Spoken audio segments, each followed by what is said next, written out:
Durante nuestro intercambio navideño, les di a mis padres un sobre con los recibos de 6 meses de hipoteca pagada. Mi papá lo abrió, se rió y dijo, ¿todavía intentas comprar el perdón? Mi mamá simplemente sonrió.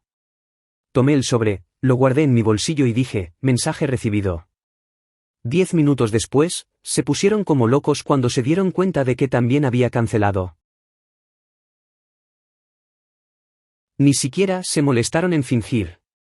No, gracias, ni una sonrisa, ni siquiera una risa que pudiera pasar por nerviosa, solo fría indiferencia después de meses rogándome que les ayudara con su hipoteca.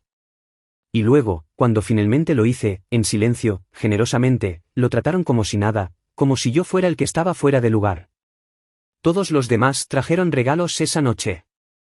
Cosas pensadas, significativas. Mi prima Ellie voló desde Chicago con un enorme bolso de viaje lleno de regalos.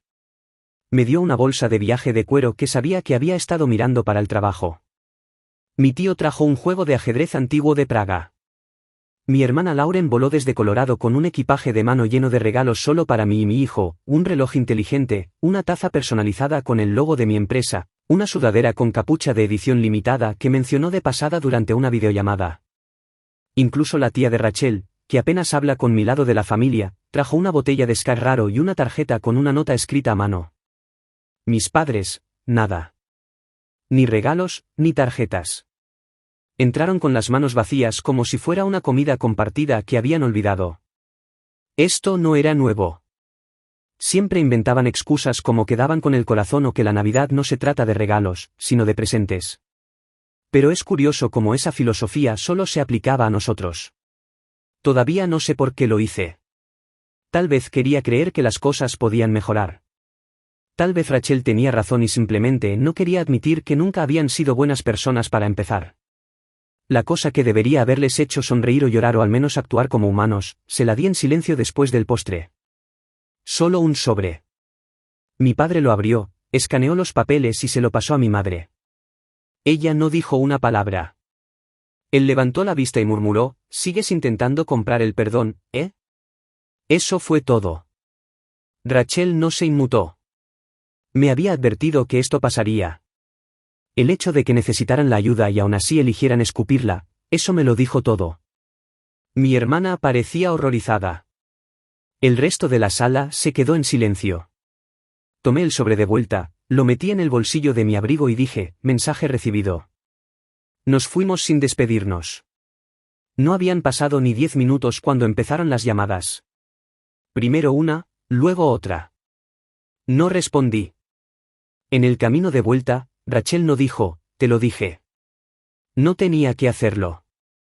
Llamé a mi gerente de operaciones desde el coche, le dije que revocara sus cuentas comerciales, que cortara el acceso, que los sacara de la nómina. Estaban trabajando a tiempo parcial en la empresa que construí, principalmente dando opiniones y perdiendo el tiempo. Pero los mantuve cerca porque quería tenerlos cerca. Pensé que ayudarlos a ganar su propio dinero les daría orgullo. Resulta que no querían orgullo. Querían poder, control, y cuando no lo obtuvieron, me mostraron quiénes eran realmente.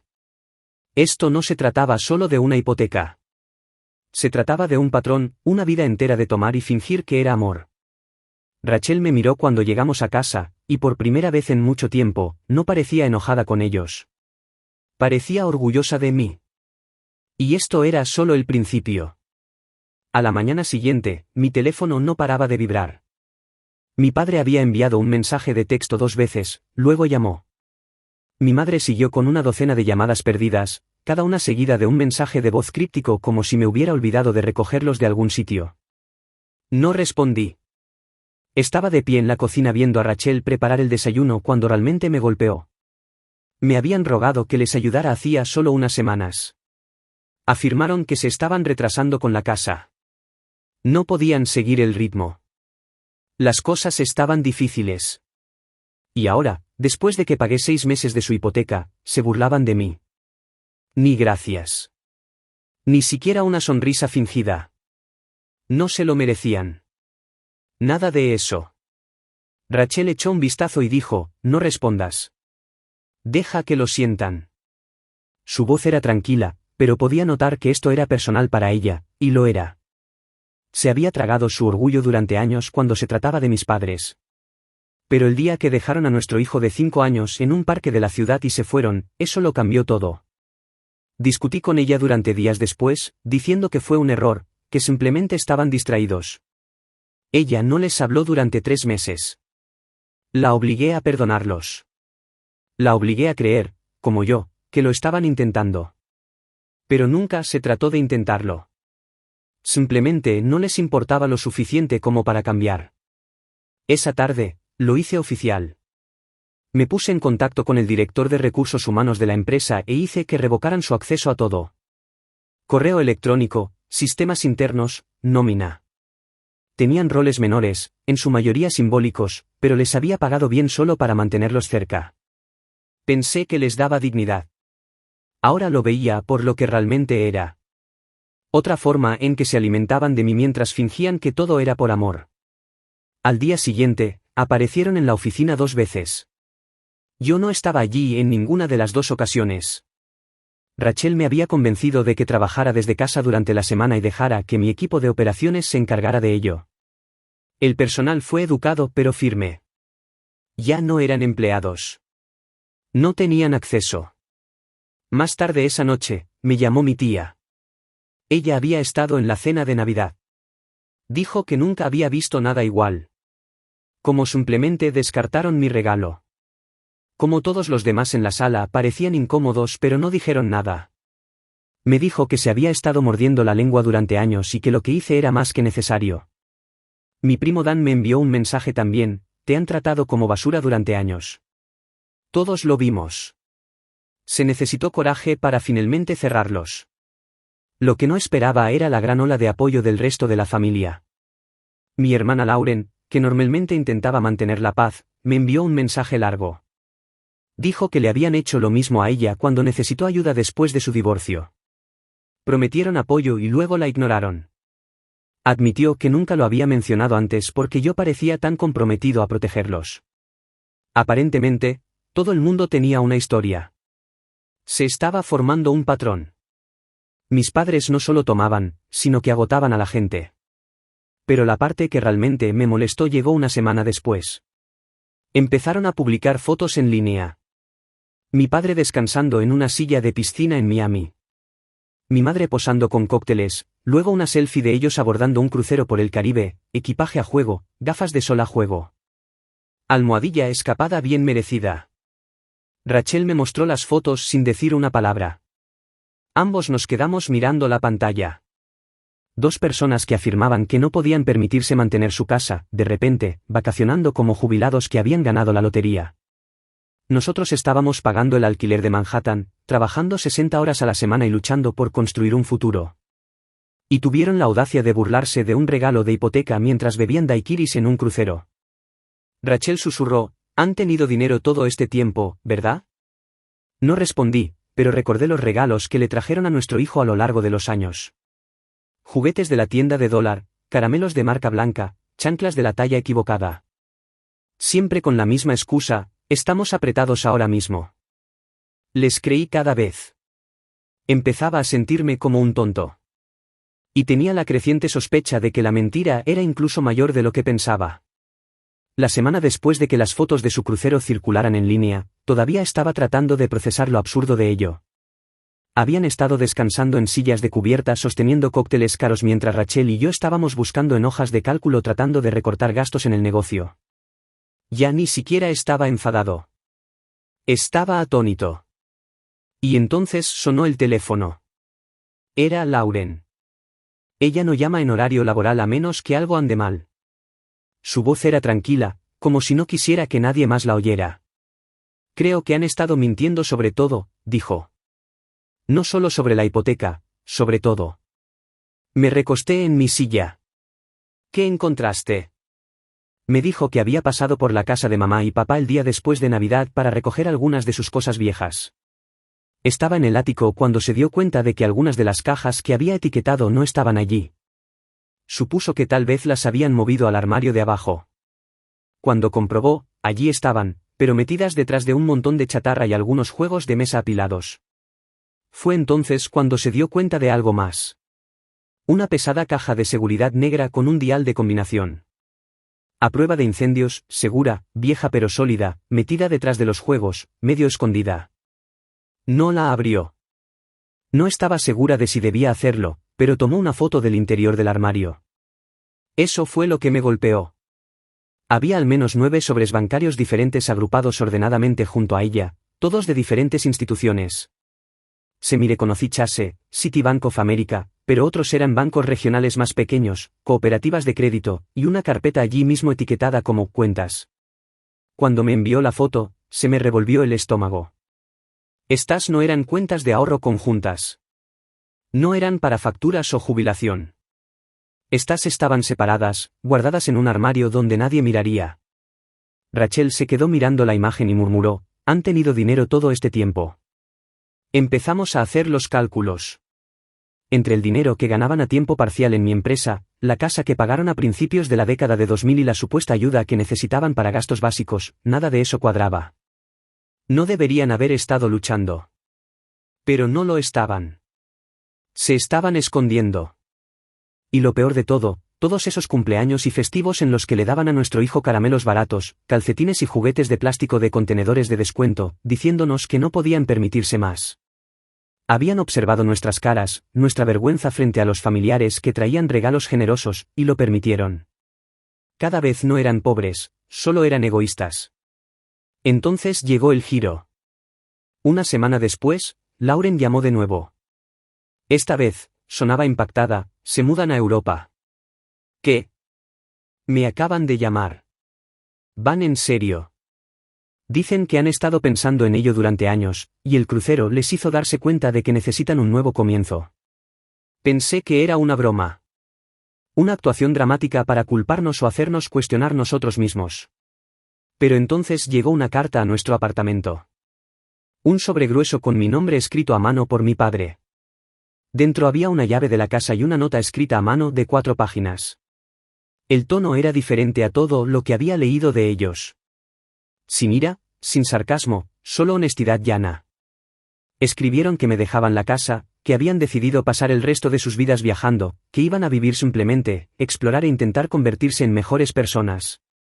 Dijeron que sabían que no habían sido buenos padres, que lo lamentaban a su manera, y que no querían más lazos, más obligaciones.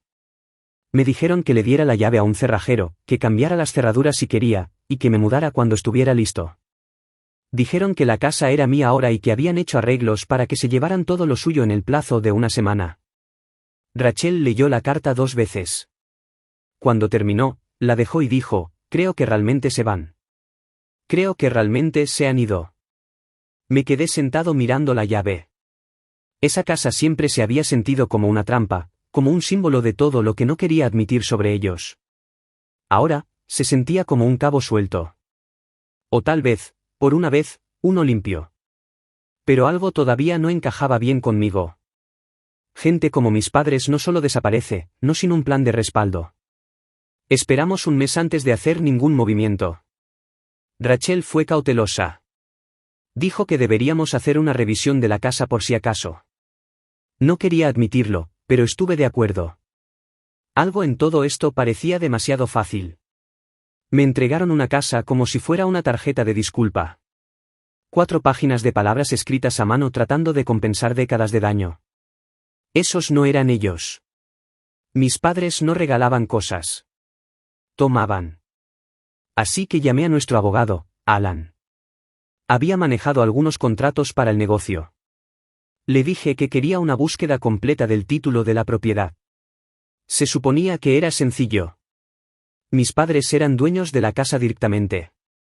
Debería haber estado limpia. No lo estaba. 3 días después, Alan me devolvió la llamada. Su voz era tensa. Tyler, hay un gravamen sobre la propiedad. En realidad, más de uno. No entendí. ¿Un gravamen por qué? Dudó. Ha sido hipotecada 2 veces. La deuda total es de alrededor de $80,000. La mayor parte está ligada a una refinanciación con retiro de efectivo de hace 18 meses. También hay una línea de crédito ligada a la escritura. Sentí como si el suelo se abriera bajo mis pies. Habían hipotecado la casa. Sacaron dinero. No lo devolvieron. Y ahora se habían ido a algún lugar de Europa. Sin dirección. Sin contacto. Llamé a Lauren inmediatamente. Estaba tan atónita como yo. Ambos pensábamos que estaban sentados sobre una pila de ahorros. Ahora parecía que habían agotado su capital y desaparecido. Rachel no dijo nada cuando se lo conté. Simplemente se sentó a la mesa de la cocina y se frotó las sienes. Yo era responsable ahora. Me habían cedido la casa. Era legalmente mía, y con ella también la deuda. Podía luchar contra ello en los tribunales.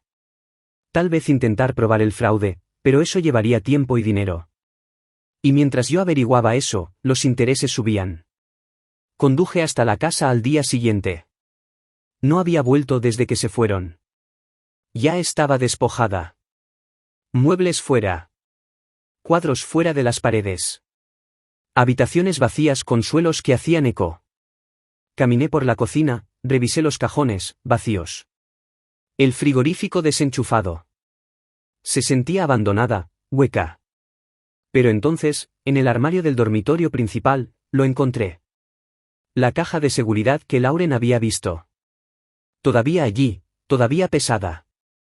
El dial de combinación no había sido cambiado. No sabía el código, pero probé con su aniversario. Se abrió. Dentro, una pila de documentos, extractos bancarios, resguardos de retirada de fondos de jubilación, recibos de la línea de cruceros y, en el fondo, una carta mecanografiada con las firmas de ambos. No iba dirigida a mí. Iba dirigida a quien pueda interesar.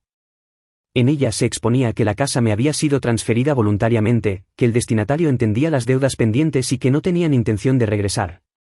Lo sabían. Sabían que me estaban pasando la deuda.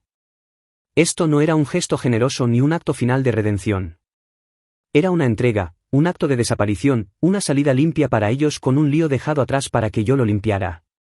Rachel leyó la carta esa noche y dijo lo que yo estaba pensando: te tendieron una trampa.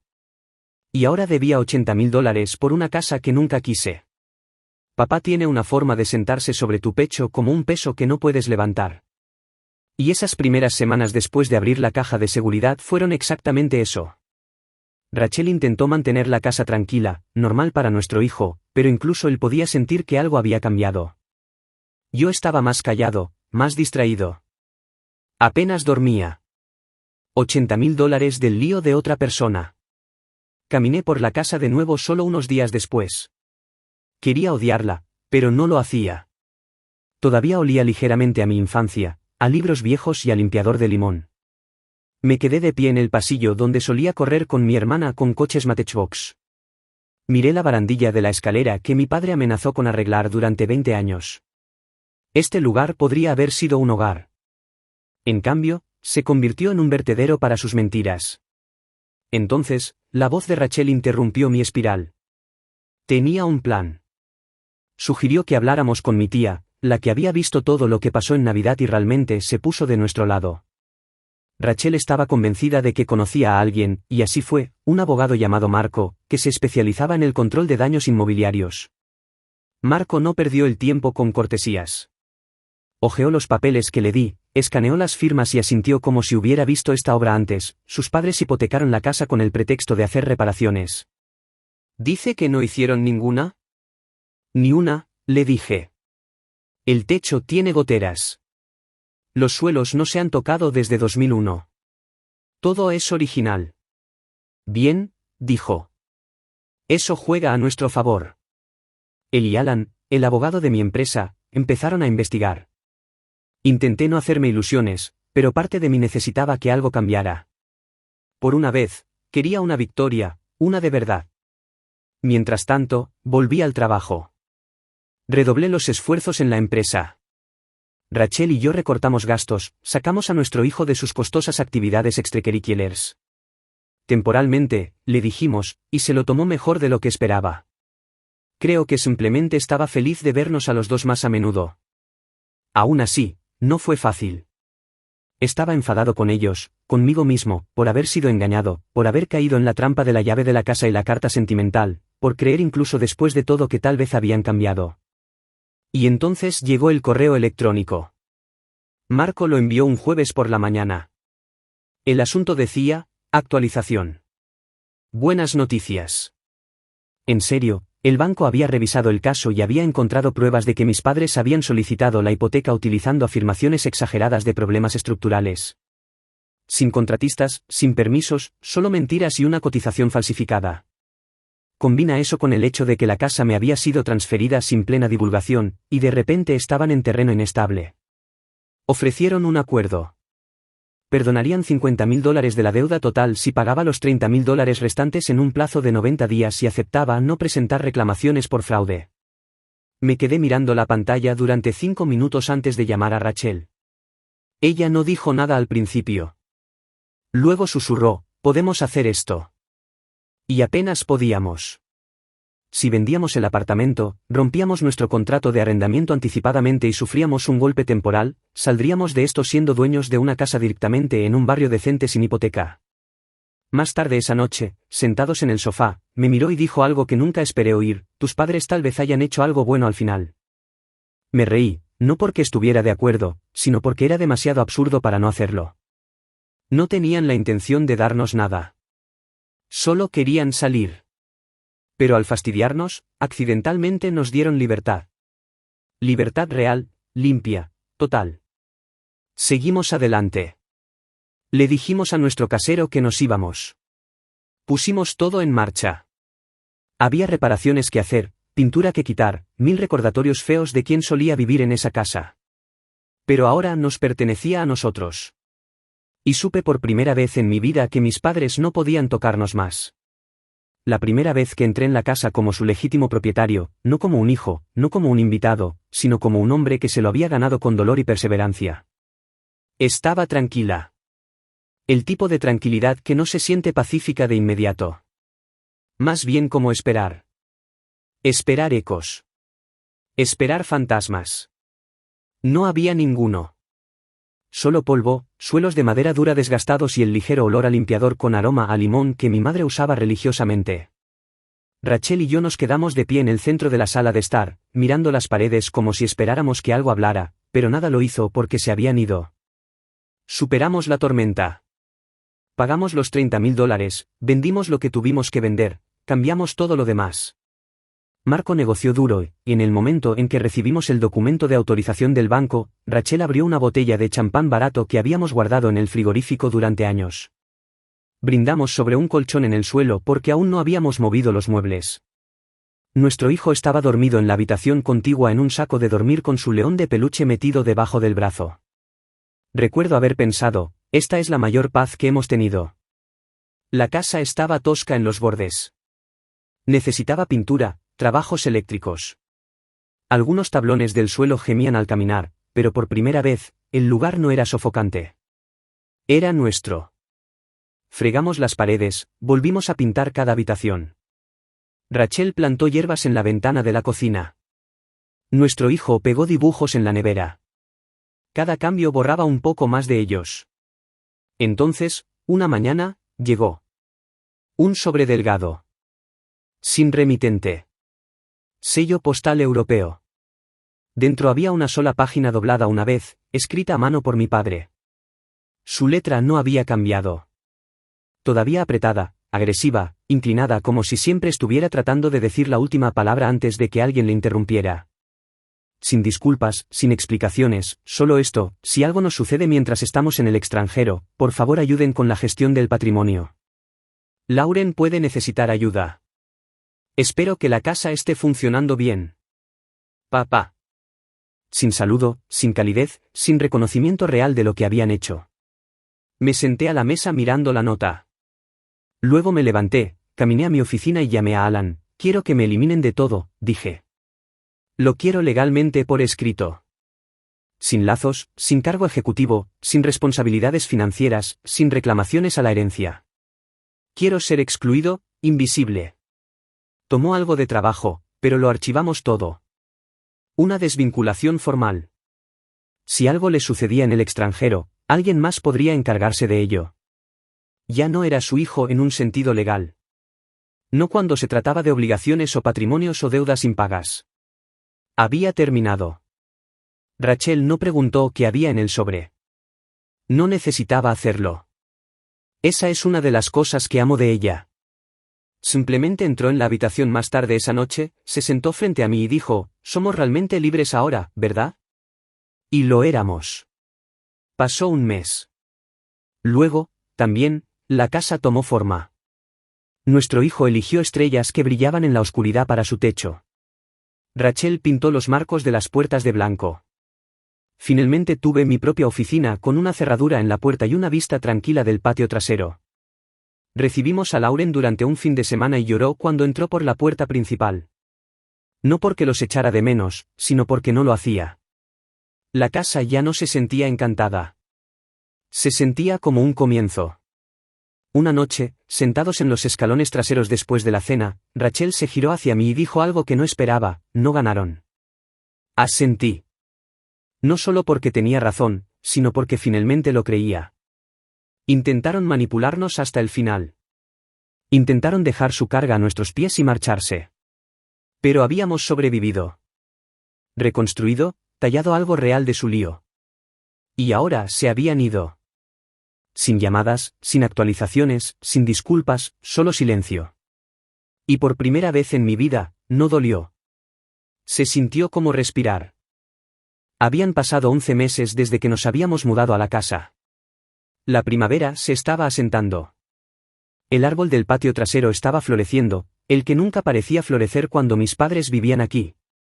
Nuestro hijo había empezado a llamarlo nuestro árbol mágico. Rachel había plantado tulipanes cerca de la cerca. Y el vecindario finalmente se sentía como en casa, como si hubiéramos crecido en el espacio, no lo hubiéramos heredado. La vida se había estabilizado. No perfecta, pero tranquila, limpia. Y entonces, una tarde, enterrada en la pila habitual de correo, facturas, folletos, un catálogo al que nunca nos habíamos suscrito, había una sola postal. No estaba envuelta en nada, sin sobre, solo allí a la vista. El frente mostraba un pueblo en el sur de Francia, la luz del sol sobre los tejados de terracota, una calle estrecha que serpenteaba junto a los viñedos, gente caminando con cestas de pan y fruta. Pintoresco, y real. Le di la vuelta, ya sabiendo de quién era antes de leer una palabra. La letra era inconfundible. La de mi madre, aunque más suave de lo que recordaba. Tyler, hemos estado en la Provenza durante 3 meses. Las mañanas son lentas, la comida es buena y caminamos más de lo que nunca hicimos en casa. Hay un pequeño café en la calle donde sirven espresso y vasos del tamaño de dedales. A tu padre finge que le gusta. Nos hemos unido a un grupo de idiomas, principalmente otros estadounidenses, tratando de pronunciar palabras en francés sin destrozarlas. No escribimos para pedir nada. Ni perdón, ni contacto.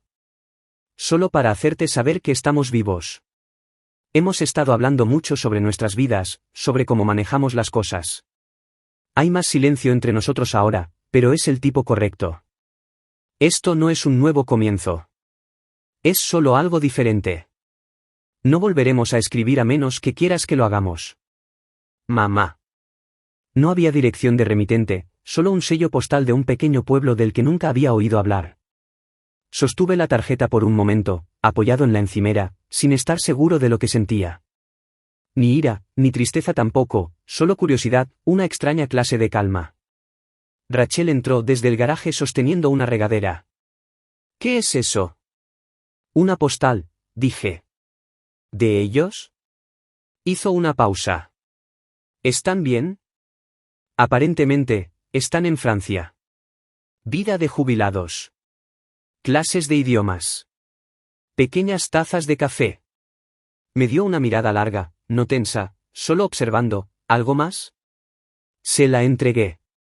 La leyó lentamente, luego la dejó en la isla de la cocina como si fuera nada más que una tarjeta de recetas. Realmente no van a volver, ¿verdad? No, dije, no creo que planeen hacerlo nunca. Más tarde esa noche, arropé a nuestro hijo en la cama. Preguntó si podíamos ir de camping en la sala de estar durante el fin de semana. Le dije que sí y sonrió como si fuera lo mejor del mundo. Después de que se durmió, me senté solo en los escalones traseros con la postal en mis manos. No sentí odio. Tampoco sentí amor. Lo que sentí fue espacio. Una amplia y tranquila distancia entre lo que fue y lo que es. Y por primera vez en mi vida, no sentí que le debía nada al pasado. A la mañana siguiente, puse la postal en el cajón donde guardamos las fotos de la escuela y los boletos. No para guardarla, no por sentimentalismo, solo para no olvidar que incluso los fantasmas eventualmente te dejan solo si dejas claro que ya no les tienes miedo. Y no lo tenía. Teníamos nuestra casa, nuestra vida, nuestra paz. Y Francia, ese era el final de otra persona. El nuestro ya había comenzado.